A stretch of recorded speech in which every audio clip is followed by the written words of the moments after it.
Alright, here we are again with another hotly requested topic. Let's go ahead and talk about pendulums. Whenever you get a new pendulum, it's important to follow some simple steps to make sure that you and your new pendulum are set up for success. First, cleanse and bond with your pendulum. You can bond with your pendulum by keeping it in your pocket, wearing it around your neck as a necklace, or sleeping with it under your pillow for a few days. Or you can keep it on your altar to ask your deities to help charge it up. After you've spent your first few days doing some bonding, it's important to get to know your pendulum's personality. Ask to see its natural yes and no movements, and then you can move on to this, a pendulum board. Once we've gone through one more round of cleansing for the board, we can go ahead and start programming our pendulum to work with it. I like to talk to my pendulum through the programming steps. I ask for up and down movements for yes, left to right for no, left cross for maybe, and right cross for a rephrase. Once you and your pendulum have bonded, you're ready to dive into divination together. Attention all baby witches. Please, these are just a few topics that you should be looking up before you get into this journey. Let me tell you something, this is not a game, this is not nothing to play with. You could go ahead and kill yourself if you want to, or you can let me put you up on game. Here we go. Type of witches, energy and auras, difference between witchcraft, pagan, and Wiccan, different mood phases for manifestation, herbs, their medicinal and healing properties, crystals and their healing properties, protection tools for divination and warding, if you're into that, days of the week and their healing properties. I promise you, they have healing properties. What is candle magic? Candle colors and their manifestation properties, herbal substitutions, altars. Please don't kill yourself. Astrology, angel numbers, different sages and their healing properties. And lastly, do you even know what type of witch you are? Anyway. Today I'm going to teach you the basics of sigil making. You're going to start out with an intent and write it as if it's already happened. Notice how I said I am and not I will. Then you're going to cross out the vowels and repeating letters. You'll have a couple letters left over, sometimes it'll be more, sometimes it'll be less. You're going to take your leftover letters and match it to the Pythagorean theorem chart. So M is 4, N is 5, and D is also 4. Now you're left with these three numbers. From there, you're going to write your numbers in a circle chart. It doesn't matter what order you put them in. Then you're going to connect your numbers. Since this is going back and forth, I'll take a little loop. Now you're left with this, and then you can add things to make it your own. And then bam, you got a sigil. I am safe and prosperous.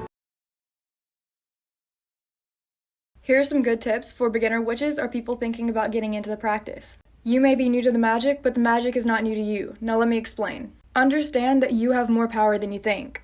I get a lot of questions from people being like, well, how do I become a witch? Like, what do I have to do to be more spiritual? Every single person has the abilities to explore their abilities. They always have.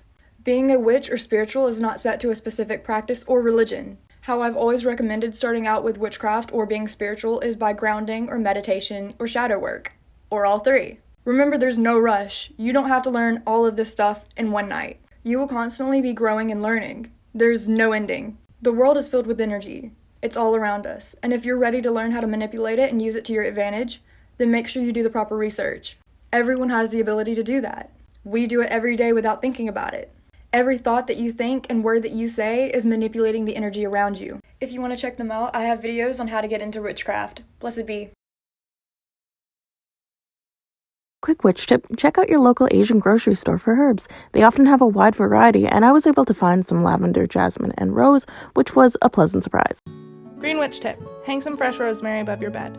Rosemary is great for protection and remembering your dreams. Once dry, use in your spell work and replace with a fresh bundle.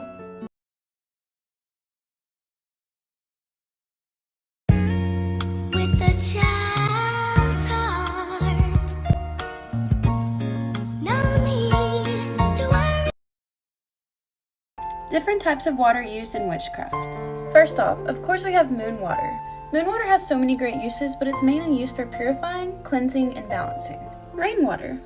Rainwater has so many great uses, I use it in almost all of my spells. It's used for promoting growth, change, and protection. Sun water. I personally haven't made any sun water yet, but it's also great for so many things. You can use it for promoting strength, positive energy, as well as purification. Stay tuned for part 2. Believe it or not, you can actually change your life in just 8 minutes every single morning. If you've been feeling the pull for a change, why don't you try these 8 steps every single morning for 30 days and see how your life changes. 1. Make your bed. It's the first task you'll complete of the day and you'll be less inclined to get back into it. 2. Drink a glass of water. You've been fasting for 8 hours, your body's dehydrated, it needs some fluid. 3. Breath work. Connect to your life force energy. 4. Meditate. Sit in silence for 1 minute. Meditation exercises our pituitary gland, which releases oxytocin, serotonin, endorphins, relaxants, dopamine. All of the good things that your body naturally produces, you have access to for free. 5. Journal for 1 minute. Get all of your thoughts out on the paper, a stream of consciousness, no matter how messy. 6. Exercise for 1 minute. Do 50 star jumps. Run to the end of your garden. Run to the end of your kitchen. 7. Gratitude. Recite all of the things that you're grateful for and all of the things that you're going to be grateful for as if you've already received them. 8. Read a page of your book or listen to 1 minute's worth of personal development. Master your morning, master your life. So I have another quick witchy tip. Luna's here this time. I like to keep every part of my, oregano plant when I use it. And today I remade some oil because I just ran out.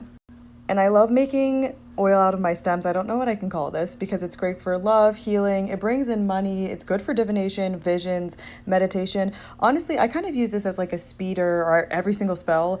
It just really helps enhance. That's how I like using it. I'm really tied to this plant. I use it in literally everything in my magic. So I really like it. And it's a really great way to continue using your plant. So get all your money's worth, guys. Plus it looks really pretty. So remember, you can use almost every single aspect of every plant, animal, anything you're using. Don't throw anything away.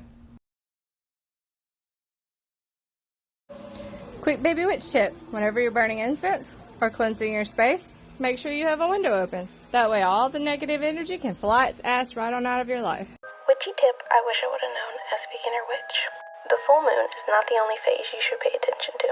The full moon is great for releasing the past. The waning gibbous is great for clarity of purpose and new knowledge. The third quarter is great for banishing and letting go of bad habits. The waning crescent is great for reflection and looking inward. The waxing crescent is great for transformation and creativity. First quarter is great for taking action and drawing things in. The waxing gibbous is great for positive affirmations and moving forward. The new moon is great for setting new intentions and starting new projects. Next one is tomorrow, so make sure you manifest. How to tell the difference between common daisies and chamomile. Common daisies have leaves that are kind of spiky on the sides, whereas chamomile has little branched leaves.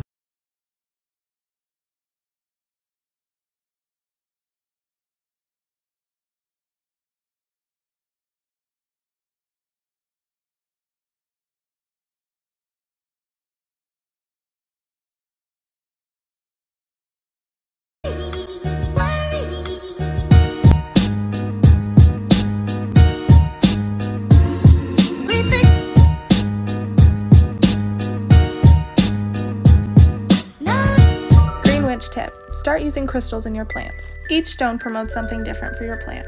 Citrine dispels negativity and also brings happiness. Amethyst promotes healing energy. Clear quartz stimulates growth as well as resistance of pests and disease. And tiger's eye brings balance and success. Hey guys, I was making black salt and then I realized, hey, maybe you guys don't know how to make it. So that's what I'm going to do. I'm going to show you how to make black salt. It's very easy. All you got to do is just get some activated charcoal. And then once you have the little tablets, you can pull them apart and you put it in here and you get your, if you don't have like, I don't know, sea salt, you can just use some table salt like I'm doing and you just pour it in there. Oh, also, if you want it to be more protective, you get your incense ashes. I'm preparing for Yule. I got a bunch of stuff. Look at all the things I got for Yule. But anyways, that's besides the point. That's how you make it. And you just like shake it up and then boom, black salt. If you are not of love and light, you are not welcome here. Thank you for your presence, but it's time to go home. All right, buckos, you know the drill. Who's not supposed to be here?